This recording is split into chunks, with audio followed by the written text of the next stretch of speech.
message. If you didn't have a chance to, a couple of weeks ago, I spoke on the topic of joy. Highly encourage you to actually listen to that message. It was actually really good. The theme was basically stop being so disciplined and do what you want, or do what makes you happy. So probably worth listening to as a message, but it was about the joy of God. And if you weren't here, what is joy? Well, joy is simply the feeling of being completely satisfied in God. Every need, every want, every desire is fulfilled by God so that you look nowhere else. Right? And God wants us to experience that joy both in heaven and right now. But you might recall that I also spoke about a second topic. Can I get a slide maybe? A second topic, which was happiness. And I contrasted that with joy. So if joy is satisfaction in God, happiness is like satisfaction in your circumstances. So it can be really good, but it's not that reliable necessarily. It's fleeting, right? Drinking coffee makes me happy. But the problem is that it changes because I've drunk my coffee now and I don't have any more coffee. And that makes me sad. I have to get out of my chair and make another one, right? And so that happiness that coffee brought is fleeting and temporary. I need to chase some more. Whereas my joy is grounded in God, and God is always God, right? It isn't fleeting. It is always there. It is always available. And so Paul wasn't always happy, right? He wasn't happy to be in chains in prison, but he was full of joy. He was joyful in all situations. Jesus was described as a man of sorrows, and yet he was anointed with gladness, and he had the fullness of joy in him. Right? So I do encourage you to listen to that message on joy, particularly because if you don't have the understanding of joy, the message today is going to be a really rough message, unfortunately. So, what am I talking about, and why am I talking about suffering? Well, the reason I'm talking about suffering is quite simply because there's quite a lot of it around, right? So you may have seen on the news about 140,000 people have died in America due to the coronavirus, which God would describe as a Tuesday or a Wednesday or a Thursday, because worldwide, about 150,000 people die every day. 32 million people, population of New Zealand is 5, 32 million people have died so far this year. There are an estimated 843 million people who are malnourished. And one child dies of starvation every 15 seconds. And so on the time that I've been speaking, you can probably do the maths. And every year, about 10 million. So far, about 5 million children under the age of 5 have died so far this year. And we've seen the suffering and the hurt from 2 of those. By the end of the year, there will be another 10 million. Right? There is a lot of suffering. And for my part, as I spoke about last time, I have an autoimmune disease, which is definitely in the lungs. Right? And a couple of days after I spoke about joy, I went into hospital and I had a wee procedure. They took about 7 biopsies of the lungs, fed a long tube down the throat, had to be awake for the procedure. I did have drugs that were supposed to stop me from gagging and reflexing, but they kind of wore out during the procedure, right? Got to be honest, I wasn't happy during that experience. Took 7 biopsies, results inconclusive. So a couple of days after speaking to you today, I'm going to go back to hospital. And they're going to take about 7 biopsies down the throat. This time they're going to go a wee bit further down because we didn't get good results there. So they're going to go further into the lungs, and they've said, look, probably a 1 in 4 chance of puncturing your lung, but you might have to stay in hospital. Hey, look, that doesn't sound like happiness to me, right? And in 2018, I was diagnosed with shingles, which for those who have heard about it or know about it, it's like chicken pox, but it's for adults, or it's if you've already had that disease or that illness. and it travels along the nerves. And so it kind of destroys the nerves as it goes. And so my nerves, for whatever reason, they stopped interpreting senses like they normally do. So I didn't feel the sense of touch, I felt the sense of pain. And I didn't feel hot and cold, I felt pain. That's all my nerves knew. Everything that they interpreted, they said, oh, that's just a lot of pain there. And that was the only signals my nerves were sending me. And it was excruciating pain. I couldn't wear a t-shirt most of the time. And one time I got caught in a cold southerly wind outside, and by crikey, I genuinely whimpered as I walked to the car. Right? And that pain was unceasing. It never stopped. I had it every minute of the waking day. And there are a lot of minutes in my waking day because it's really hard to sleep in those situations because the sheets hurt. And if you don't have sheets on, you get cold and that hurts. And so I was living on somewhere between 4 hours and no sleep a night for months and months and months. Right? And the CIA, for those who don't know, they use sleep deprivation to torture people. Well, that was just my life at that time. Right? But I don't say that as a competition for who has suffered more, because I know for a fact in this church I don't win that. Right? I've watched Mana vacuuming the floor with a torn Achilles tendon, and I think she described it as a bit sore. So I'm not having that competition, and I don't even win that competition in my household right now because apparently morning sickness trumps everything. In fact, when I was in hospital talking to my specialist with that up on her screen, I did sort of, home environment, how are you going? I was like, oh, bit hard, wife's first child, morning sickness. And she's like, oh, morning sickness is the worst, isn't it? Well, it's bad. I mean, sure, I guess. Anyway, unfortunately, for all the suffering that we go through, unfortunately as Christians, sometimes we're a bit like infants in our thinking about suffering. Right? And let me explain that. Right, so at a very young age, and I'm going on my understanding, this is me speculating. At a very young age, babies don't really distinguish between suffering, right? Like pain, discomfort, tiredness, hunger, they just respond in the same way, which I understand is generally just crying, right? I'm hungry, I will cry. I'm tired, I will cry, right? I'm frustrated, I will cry. That's just what babies do. And that's okay because they're pretty much powerless. They can't change their circumstances. They rely on other people to do that. Kicking and screaming is fine in that situation. But as they grow older, they start to learn that they can control their environment, right? And they can actually avoid some kinds of suffering, right? So, for example, they can say to themselves, this hat is uncomfortable and I'm not enjoying it. I'm going to throw it on the ground, probably when we're in a crowd, right? This food is unenjoyable. I'm going to throw that on the ground, right? They can maneuver some of their environment to get rid of these things that cause them suffering. But children still get confused about what they can and can't control, right? And I feel the cold, children seem to struggle understanding cold because you watch children and they sit there shivering and it's like, all right, that's my life. I guess the universe has just ordained that I am to be cold for the rest of my life. I'll just sit here and shiver as I hold on to my jacket. No, if you put the jacket on, you wouldn't be cold. No, the universe has just ordained it. There's nothing we can do. Let's just give up, all right?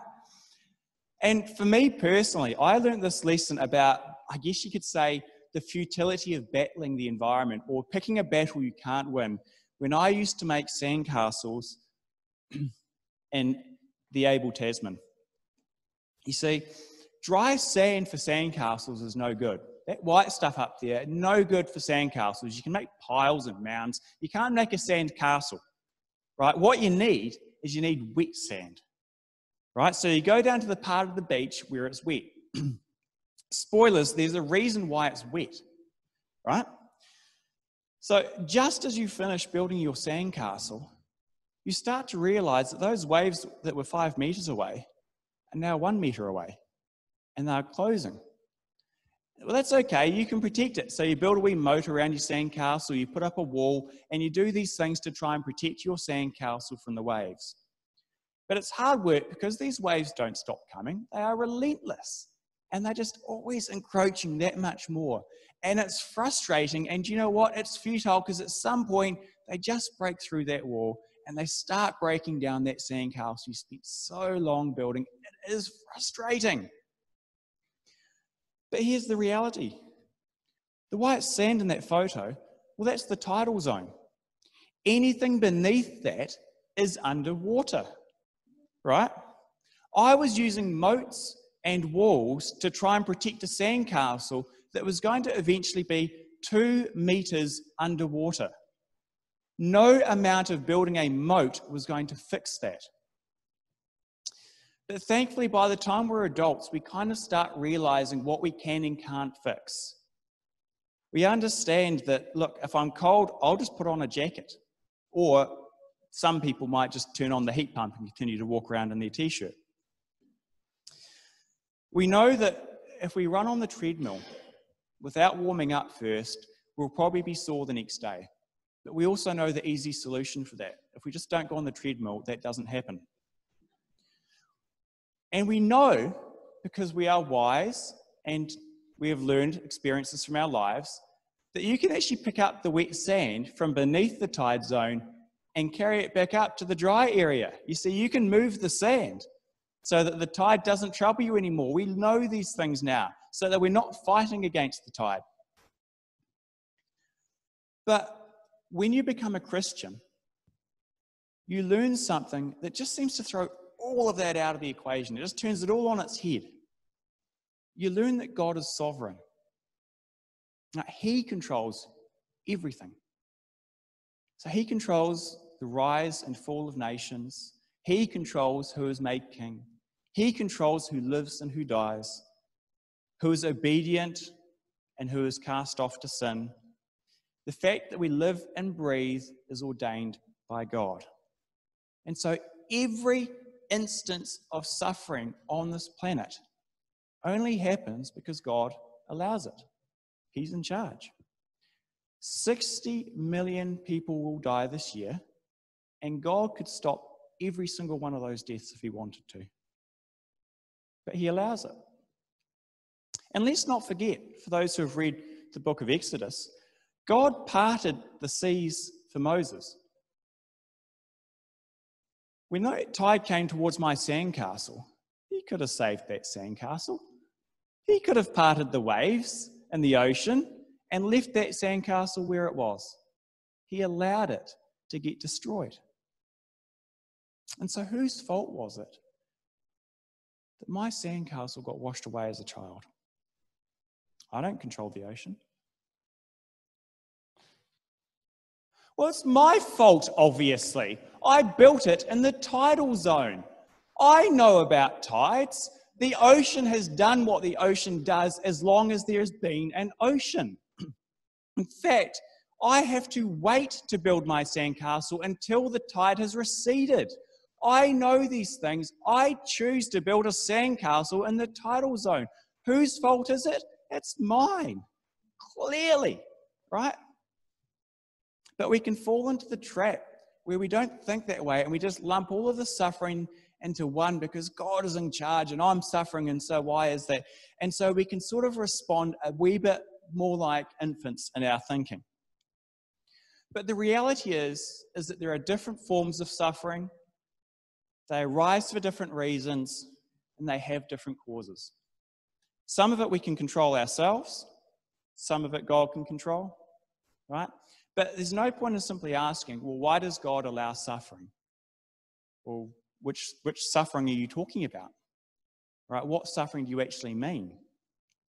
Because if you know why you're suffering, often it's not always that hard to get rid of it. Actually, I'm suffering probably because of something I've done, and so if I change what I'm doing, suffering goes away. There you go. And so that's my aim for today, because I don't want us to be like infants, right, who are only able to kick and scream whenever a bad situation arises. Now, that is perfectly okay if you're a new Christian, right? That's just growing up. You start out not really being able to appreciate, distinguish. Kicking and screaming is fine. But we are supposed to be maturing as Christians. And sadly, I do know people who have left the church because they blamed things on God. But didn't you do that? Isn't that just a situation that you created? Why are you blaming God? I saw you do it, right? And yet those same people seem to be the ones who would wrestle eternally against God for things that just seem pretty darn set in stone. I mean, look, you can pray and weep and fast, but I don't know. I just think that's going to happen. The tide's going to move in.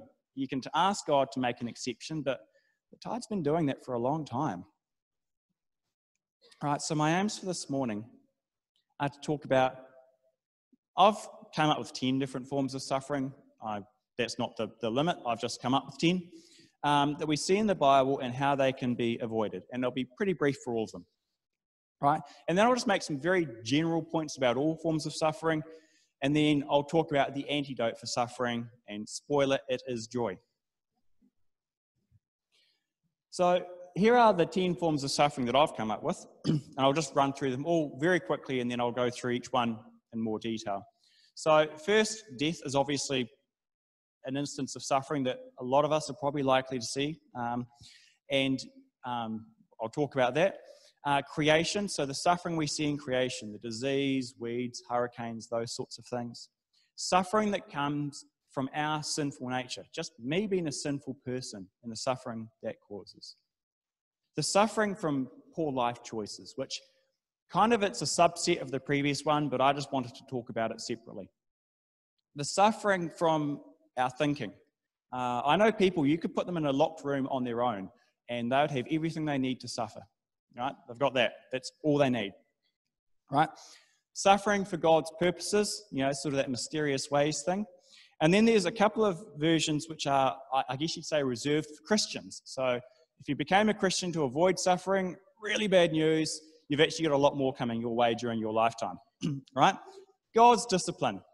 Congratulations, if you're a Christian, that one's coming your way. Right? If you're not a Christian, you get to avoid that. Suffering for growth and sanctification, and suffering for the gospel.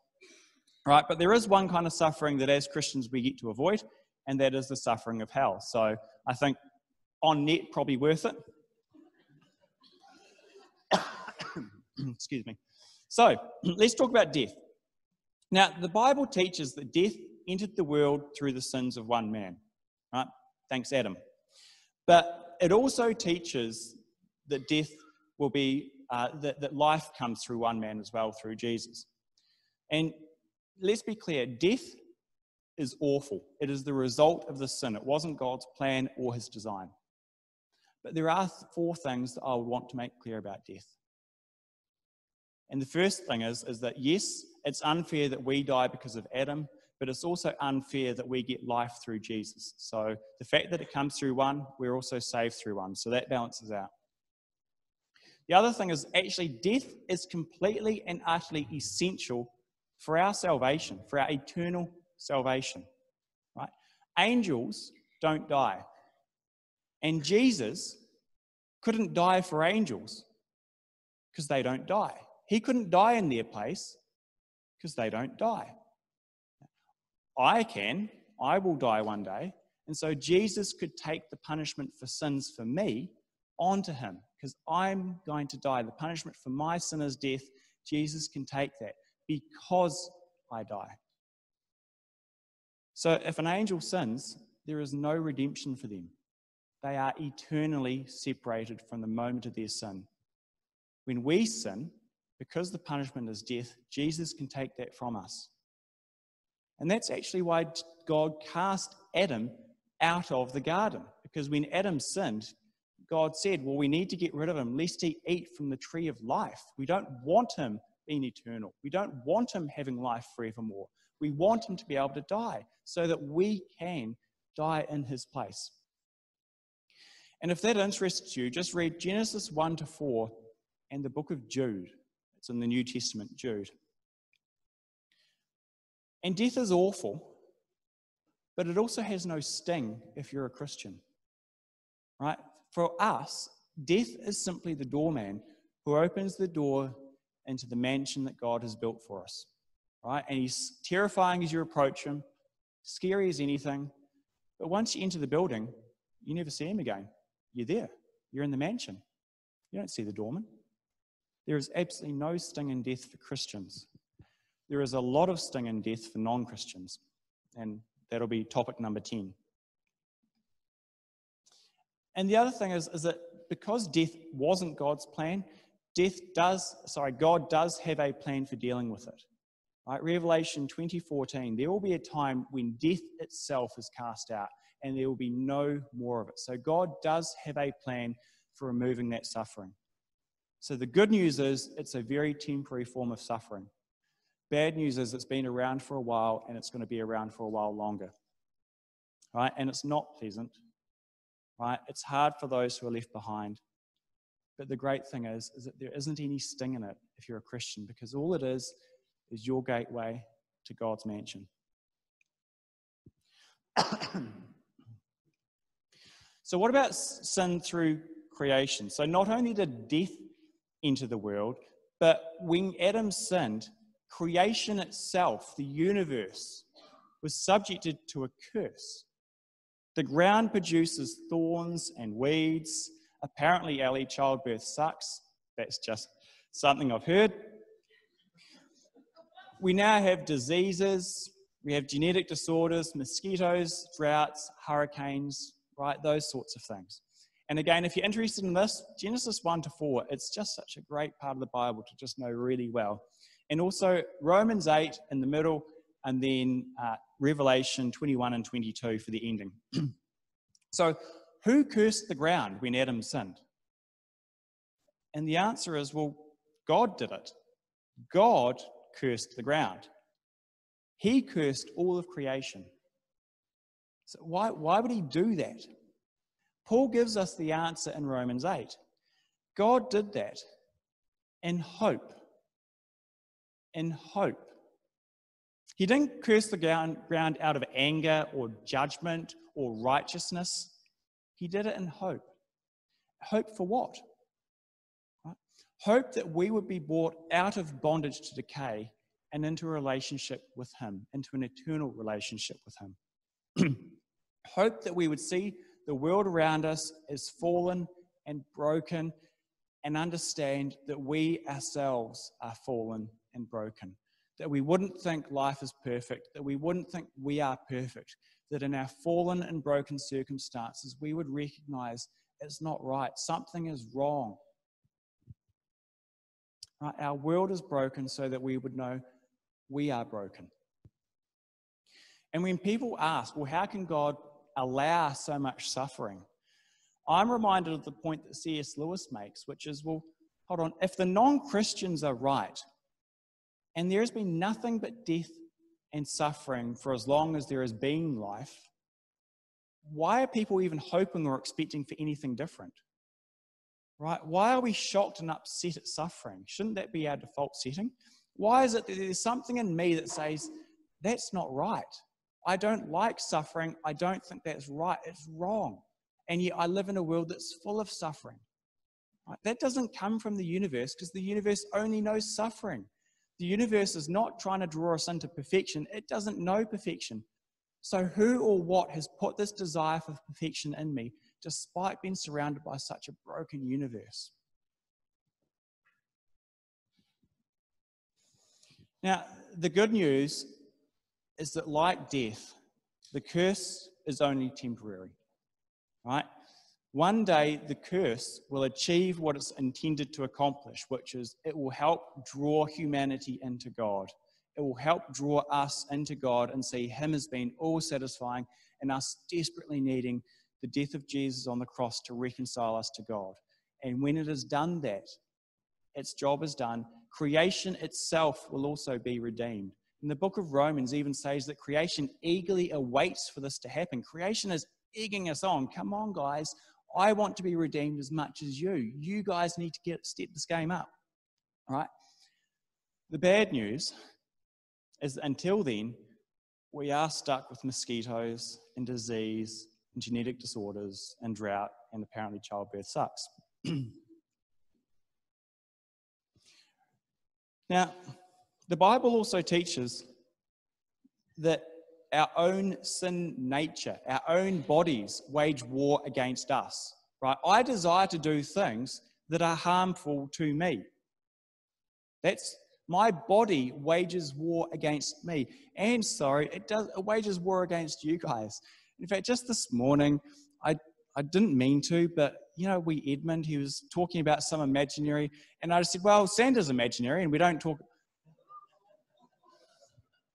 Is he at that age where look, so a lot of suffering comes as a result of other people's actions, right? And honestly, as much as we suffer because of the curse, I don't even know if that compares to the suffering that we actually cause to each other. I mean, yes, nature is rebelling against us, but we're really not doing well with Mother Nature either, right? I mean, if you dump chemicals into the water, you're going to get sick. It's just the reality, right? But the sin causes so much destruction in us and the people around us. It causes us to envy and to steal and to hate others who are doing well. It causes men to look at pornography, which makes women mere objects at best, destroys the marriage, destroys their understanding of what women and who they are. Right? Sin causes us to hoard wealth when we have far more than we could ever spend in a lifetime. And I mentioned 853 million people are malnourished. Right? Twice that number, 1.6 billion people are overweight. And I don't say that to judge. I simply point out that it's actually not a lack of food that is the problem. Sin causes people like Jeff Bezos. Now, I don't know if he's a Christian or not. He's the owner of Amazon. I don't know him. But I do know that he has about $145 billion worth of wealth. And yet his staff are not only underpaid, but they're actually dying from COVID because he wasn't willing to fork out for protective gear while they worked. And people who made a fuss about it were fired. Right? Now that's just greed, which is literally killing people. And he has $145 billion. Does he need more? Apparently he thinks he does. Right? The Bible teaches us that sin leads to death. And it might be slow, right? A lifetime of drugs and alcohol and sleeping around, and eventually you run the risk that actually you will catch something that leads to your death. The HIV epidemic. Sin leads to death. There's a really good protection for HIV. If you marry one person and you hold off until then, do you know what? HIV really isn't that much of a risk. But if you lead a sinful life and you sleep around, that's just the risk you expose yourself to. Sin leads to death. But rest assured, God will do away with that as well. One day, he will remove all sinful people from the planet. Unfortunately, though, that covers a lot of my friends and family right now.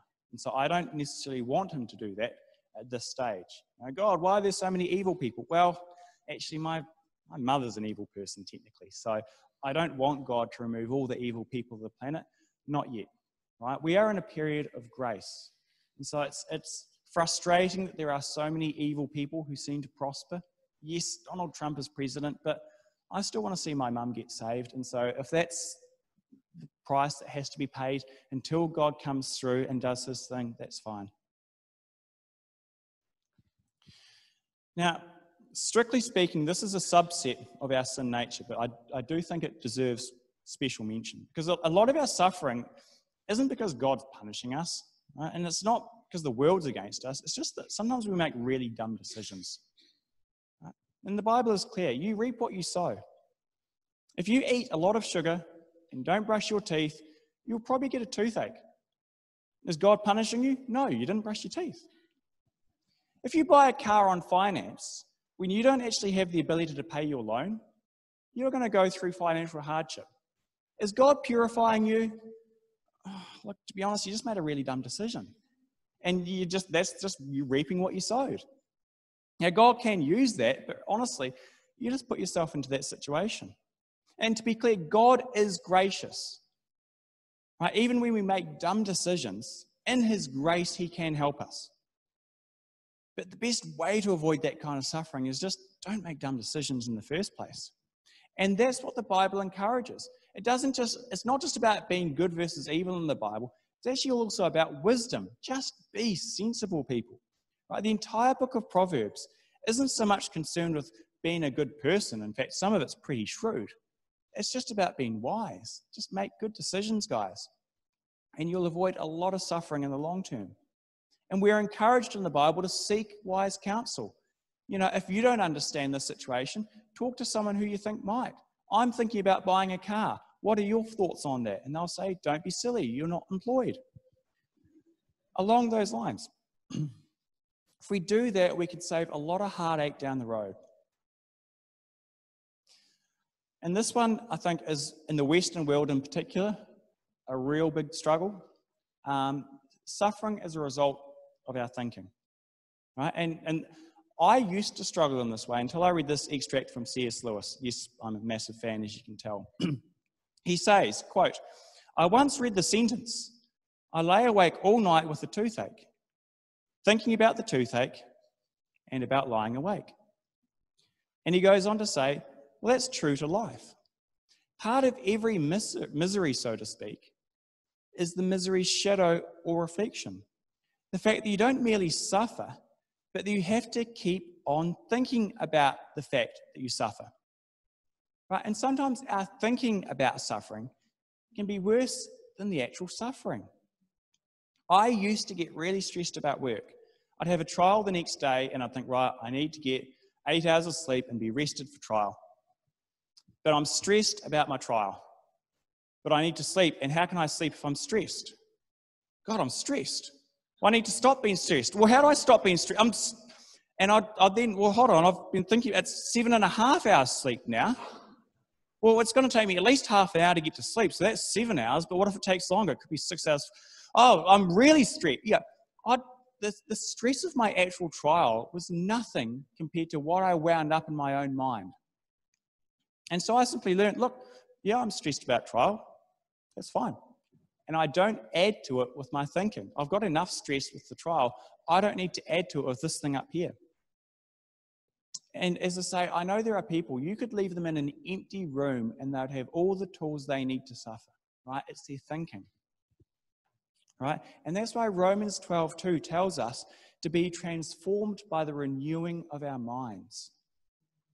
Right? And so I'm a big supporter, for those who need it, of Christian counselling, right? For changing our thinking, which is causing so much suffering and so much struggle for so many people.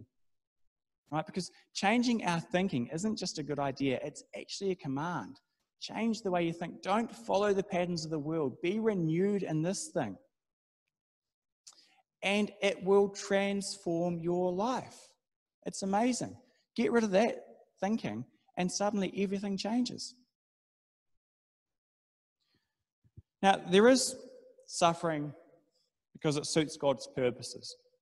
Now, I've included this as a separate heading, but realistically, it kind of just fits alongside all the others, because I don't know how often God sends suffering as much as he just takes lemons and makes lemonade, right? Now, there are instances in the Bible where it's pretty clear God sends stuff, right? The 10 plagues, strike the ocean and, the rivers will turn to blood, those sorts of things. So there are instances where God does those things. But by and large, I think he just uses situations, right? And so he just allows it to unfold.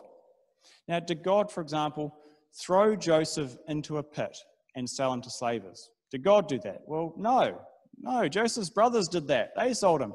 Did God use it? Absolutely. God knew he was going to do it, and he used it for good. But God didn't do it. God just used it for his purposes. He took suffering and he captured it and said, no, I'm going to turn this suffering into good, right?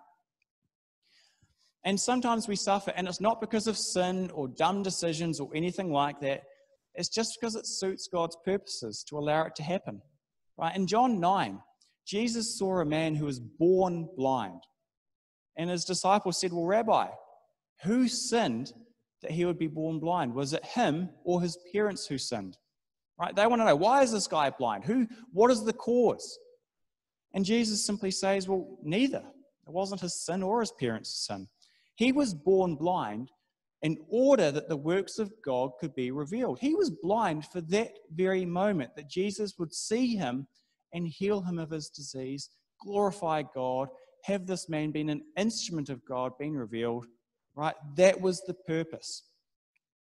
But to be clear, Jesus never actually answered them what did cause it. Jesus never said, God made him blind. Jesus didn't even say that. He was born blind. A lot of people are born blind. What the Bible does say is that Jesus saw him and Jesus went over to him. That's what the Bible definitely does tell us. We don't know why he was suffering. We know that Jesus saw it and he walked over to him. And we know that Jesus used it powerfully. And those are the only two things that he tells us. And I love the book of Job, because at the start we get an insight that Job does not have. We know that God is allowing Job to suffer at the hands of Satan to show that Job is righteous no matter what circumstances he's in. We know that, but Job and his friends don't. So God allows Job to suffer at the hands of Satan. Right? Job loses his house, his livestock, his children, and his health. And in a masterclass by Satan, he gets to keep his wife. And look, if you read the book, you'll understand that was definitely intended to add to his suffering, because her advice to Job was, curse God and die. That was her advice. I'm like, oh, that's well played, Satan. Leave her to give him some advice. And Job's friends really aren't that much better. They're well-meaning, but look, the entire book is sort of a discussion about the things that we all ask.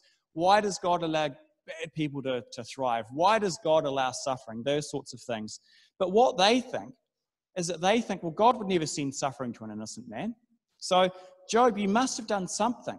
That's the whole book, is then trying to say, Job, look, just stop being prideful, repent of your sin, and God will take away your suffering. But Job just sort of knows that, no, honestly, look, I know that if God has a charge against me, I can answer it. But honestly, I don't think I've done anything to deserve. I don't think that's it. I don't think it's sin in my life. I think he's just doing it for his reasons. And they're like, no, Job, stop it. You need to repent. You're being prideful. It's sin. Right? And look, that's just, Job, the poor guy, was just trying to defend himself, saying, look, if God wants to do this, he can. He gives, he takes away. It's his prerogative. But I don't think I've done anything wrong. And so that book teaches us, because God got angry, not at Job. Job did not sin with anything that he said. It was his friends that he was angry at. Right? So don't be careful when you see someone suffering to simply leap to the assumption as to why that is. Oh, they're suffering because of, decisions they made. Well, let's just not be quite so quick to jump to that. And even if you do know why someone's going through suffering, right, just be aware that I don't think I'll ever get to heaven and have God say to me, well done, Stephen, for letting that person suffer. You could have shown compassion, but you and I know that they did it to themselves and they don't deserve compassion because it was their bad decision. So well done, Stephen, for withholding your compassion for more deserving people. I don't think God says that. Right? And so whatever the cause of someone's suffering, they still deserve compassion, even if it's their own silly fault. There's still a place for compassion there and not judgment. So that's the suffering that you can expect as a Christian. Sorry. Did I have that last one up, or have I skipped one? Anyway, suffering brought about as a part of God's discipline. Now, I want to be careful with my language here. Okay, so I'm talking about discipline rather than judgment, because how many of my sins were punished on the cross when I repented and Jesus went up to the cross and died for my sins? How many past, present, future sins were punished? All of them.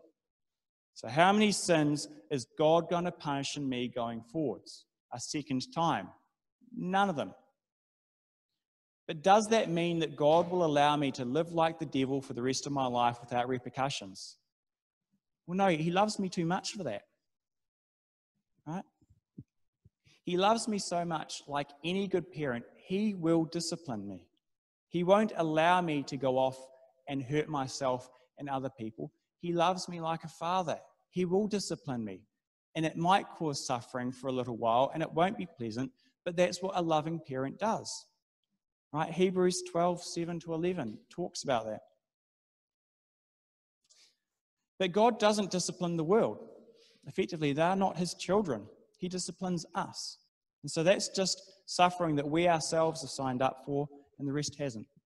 Now, how severe is God's discipline? Well, if you asked Ananias and Sapphira, they'd say it's pretty strict. Theirs was instant death, but that was quite a strong rebuke in fairness. And it's fair to say that it sounds like doublespeak, but he, insofar as he doesn't judge us for our sins, but he might kill us in discipline. But there's quite a lot to that story. I mean, the New Testament introduces procedures for discipline in the church. Right? If you sin, go to the person, confront them, lead them back, and you'll save them. If they refuse, take another person, take them to the elders. And eventually, if they still don't repent, the church is instructed, look, cast them out. Both for their sake, that would lead them to repentance, but also for the church. But for whatever reason, in the book of Acts, God chose to roll up his sleeves and step into that role of church discipline. And it certainly, if you look at it, it served a purpose. Wow, did the church change after seeing that? Wow, did Peter's authority grow? Right? So God stepped in and disciplined, but actually the growth of the church, the protection of the church was incredible as a result of that. And even in the book of Corinthians, Paul does talk about the fact that when you are judged, you are disciplined by the Lord in order that you would not be condemned along with the world. So yes, it is a severe judgment that God might bring on to us, but in order to spare us from the real judgments that the world has coming to them. So yes, he disciplines us, but it's in order to grow us personally and to protect the church. Right? It is not the judgment that others of the world are going to see.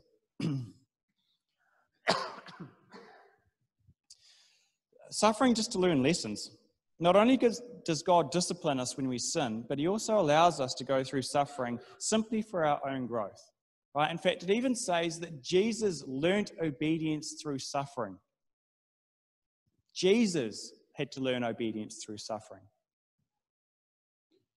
Right? And despite my condition, at no point have I felt sorry for myself. In fact, to the absolute contrary of that, I kind of feel sorry for you. I'm worried about you guys sometimes, right? Because for me, I'm just on God's accelerated learning program, right? I'm just getting extra night classes, extra day classes, those additional tuitions and some extra reading. That's what God's putting me through right now. I'm worried you guys are missing out. And that's why I even emailed Nigel. Nigel, can I please talk to this church about joy? I'm picking up stuff from God in this situation. As I'm walking through what I'm going through, I'm learning a lot. Can I please share it with the church? Because I don't want them to miss out. Now, yes, it's me going through the suffering. That's right. That tab's on me. I want you guys to pick up on what I'm learning. And you know what? Unfortunately, it'll be harder for you to learn it because you're not going through the same situation that I'm going through. I get the advanced learning. Suffering is the mechanism that God is using to teach me. And I'm okay with that.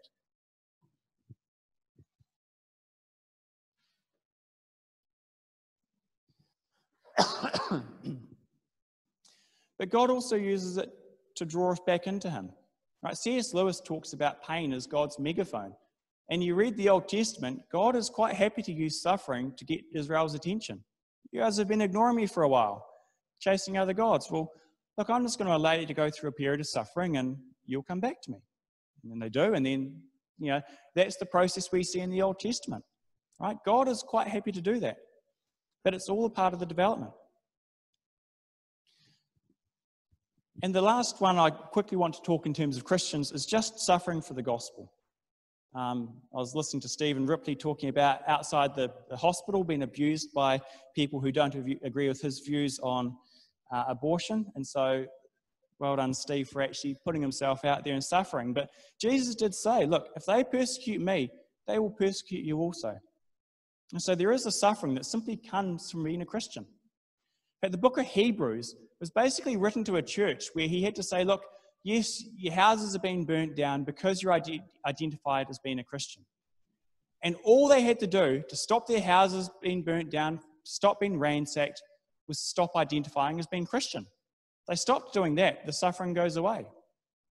And the book of Hebrews is written to these people to say, no, don't give up. Keep going, persevere. There are a crowd of witnesses cheering you on. There are rewards waiting for you. Persevere, persist, keep going, don't give up.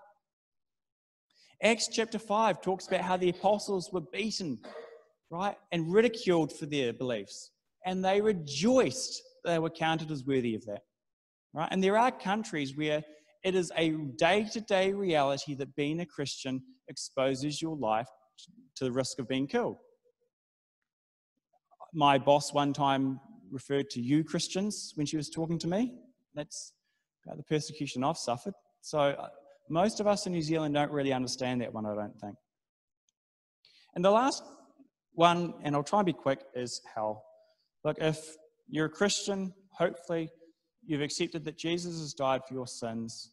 You want a relationship with God, and that is your destiny. But God doesn't make you do that, right? And there are two places where all sin is punished: on the cross through Jesus, or in your person in hell. Those are your two choices. And again, God did everything he could to make a way for people to get to heaven. If they don't want that, or they want to try and rely on their own merits to get there, oh, look, you can back yourself, but I think you're going to struggle. And so those people who reject God, reject his offer, well, there is a place for them. And what's the punishment for their sin? Well, normally a punishment relates to the penalty, the crime that you commit. Like you step on an ant, there's no real penalty. Kick a dog, you're kind of a jerk, and there's a small penalty. You murder a person, there's quite a big penalty. Well, what if you reject the perfect and holy creator of the whole universe? What's that crime? That crime is infinite. So what's the penalty? And so I just want to quickly finish with some general comments. Firstly, I don't know if God has ever sent suffering my way. Right? Most of it seems to result of either fallen creation or just me making dumb decisions, or just bad genetics, to be honest. Has God sent sarcoidosis my way? I don't think so. I think I've just got bad genes, right?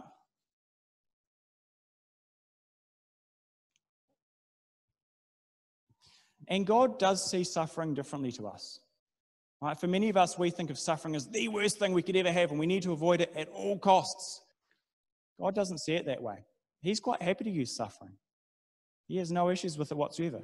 He cursed all creation, creating quite a lot of suffering in the hope that we would be saved.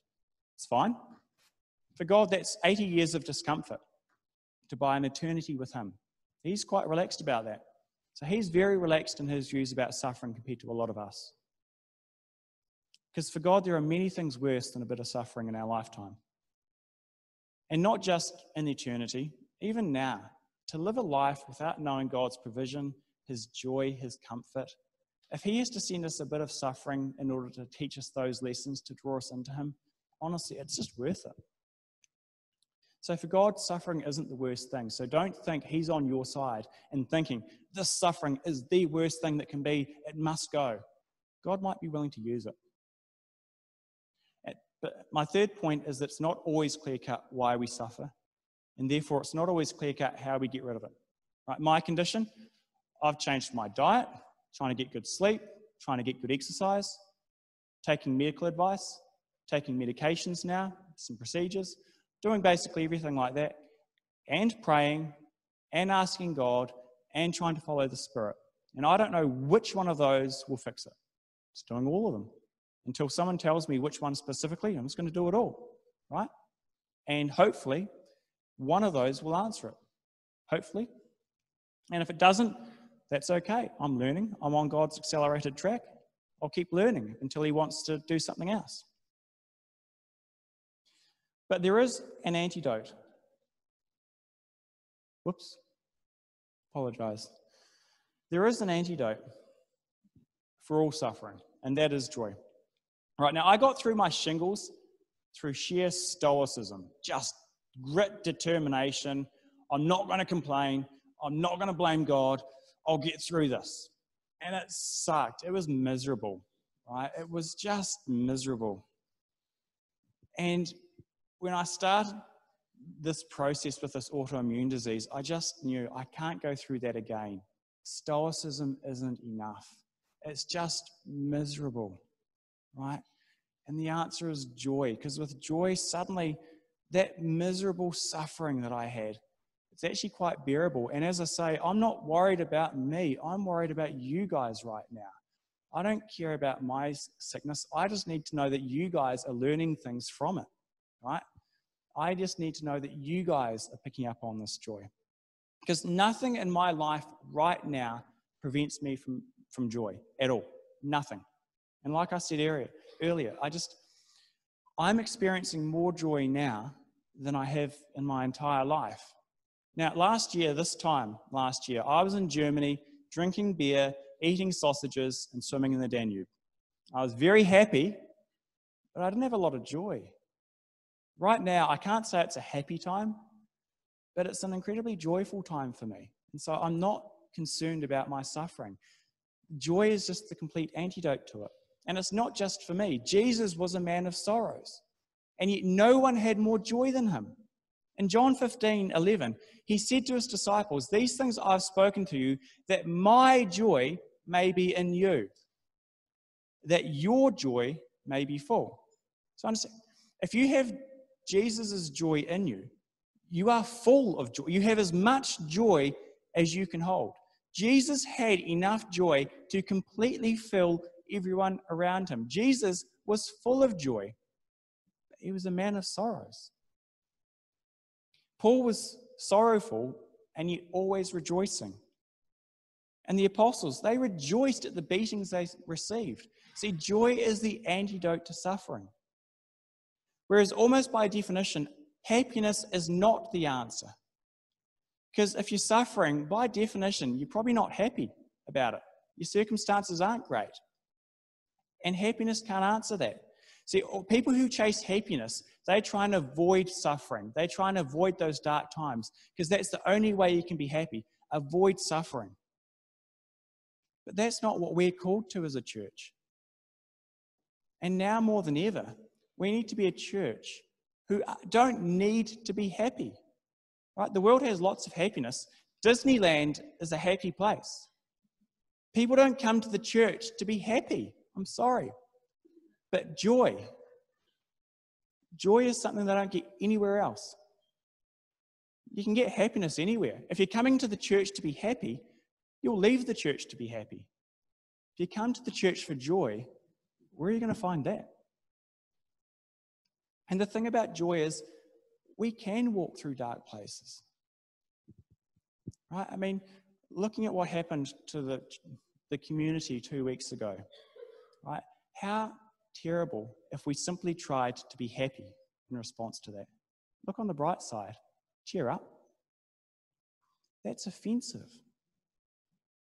But what if we could weep and mourn and feel sorrow and rejoice? Because we have everything that we need. We're not avoiding the darkness. We're not trying to deny the existence of the darkness. We're walking through the darkness with them. And in that, we're able to say, we have everything. We can walk through this with you because we have God. It's everything we need. We don't need anything else. And that's not offensive to the world. That's intriguing. People say, well, how are you able to walk through these situations? And how are you so, what is with you? It's not me. It's God. And so I'm just going to pass it on to Nigel to conclude. There are my quick notes. As you can see, funnily enough, most of our suffering, to be honest, is actually just our dumb decisions. I'd love to be able to blame God for what I go through. No, I make those dumb decisions. You said that thing to Ali, Stephen, you are going to suffer. And it's not God who did it. You did it. Just exercise some wisdom, a bit of restraint, and you won't have to suffer like that. No point in going to God and praying. And so I'll invite Nigel to come up, but do actually think, how are you actually, if you are going through suffering, what is the answer? Is the answer to come to the front? Because look, everyone will always pray for you. God will always be there for you, right? We will always ask for him to help you. But maybe praying at the front isn't the answer. If it's bad financial decisions, we can try and pray for $1 million, but really we're just going to pray that you make better financial decisions. So I'll pass it on to Nigel, but otherwise that's it for me.